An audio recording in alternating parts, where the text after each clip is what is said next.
அஸ்ஸலாமு அலைக்கும் சொந்தங்களே, எல்லாரும் எப்படி இருக்கீங்க? ஆரஞ்சு புட்டிங் செய்வோமா? ஒரு பவுலில் ஹங் கர்ட் எடுத்துக்கோங்க. உங்கள்கிட்ட ஹங் கர்ட் இல்லைன்னா நார்மல் கர்டை வந்து நல்லா ஒரு துணியில் வச்சு ட்ரைன் பண்ணி அதில் தண்ணி இல்லாத அளவுக்கு நல்லா திக்கான கர்டாக எடுத்துக்கோங்க. அதோடு வந்து மில்க் மேட் ஆட் பண்ணிக்கோங்க. மில்க் மேட் ஆட் பண்ணிவிட்டு ஸ்வீட்னஸ் ரொம்ப வேணும்னா கூட கொஞ்சம் ஆட் பண்ணிக்கோங்க, கம்மியாக வேணும்னா கம்மி ஆட் பண்ணிக்கோங்க. ஆட் பண்ணிவிட்டு நல்லா மிக்ஸ் பண்ணிவிட்டு அதுக்கப்புறமா ஆரஞ்சு எடுத்துக்கோங்க. ஆரஞ்சு எடுத்து ஆரஞ்சை வந்து பீல் பண்ணிவிட்டு குட்டி குட்டியாக சாப் பண்ணிடுங்க. பாதி ஆரஞ்சை சாப் பண்ணிவிட்டு அதையும் ஆட் பண்ணிடுங்க. அந்த இது கர்டோட அதையும் ஆட் பண்ணிடுங்க. ஆட் பண்ணி கொஞ்சம் அரைஞ்சிருக்கும்ல அதில் வந்து ஜூஸ் எடுத்துக்கோங்க. ஜூஸை அதையுமே ஆட் பண்ணிக்கோங்க கர்டோட. அதுக்கப்புறமா ஆரஞ்சோட ஜெஸ்ட் இருக்கும்ல அதையும் திருவி போட்டுக்கோங்க, கிரைண்ட் பண்ணி போட்டுக்கோங்க.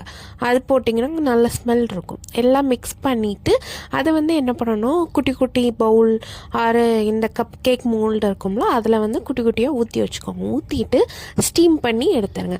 ஸ்டீம் பண்ணி ஒரு 15 மினிட்ஸில் ஸ்டீம் பண்ணிங்கன்னா ஒரு இது கத்தியை வந்து குத்தி பார்த்தீங்கன்னா உங்களுக்கு வந்து ஒட்டாமல் இருந்துச்சுன்னா அது வெந்துருச்சுன்னு அர்த்தம்.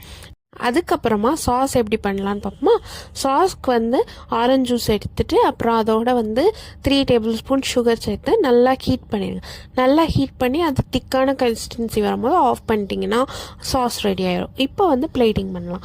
முதல்ல வந்து அந்த ரெடியாக இருக்கும்ல கர்டு, அது கேக் மாதிரி ஆயிருக்கும். அதை அந்த பவுலை வந்து கவுத்திட்டு அதுக்கு மேலே வந்து அந்த சாஸ் இருக்குமோ அதை ஊற்றி அப்படியே கட் பண்ணி சாப்பிட்டிங்கன்னா செம்ம டேஸ்ட்டாக இருக்கும்.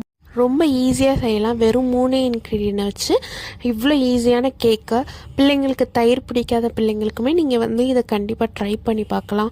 ஓவன் கிடையாது, ஜெல்டின் கிடையாது, எதுவுமே கிடையாது. ரொம்ப ஈஸியான 3 இன்க்ரீடியன்ட் வச்சு நீங்கள் ஈஸியாக ஒரு 20 நிமிஷத்தில் டக்குன்னு செஞ்சு கொடுத்துடலாம்.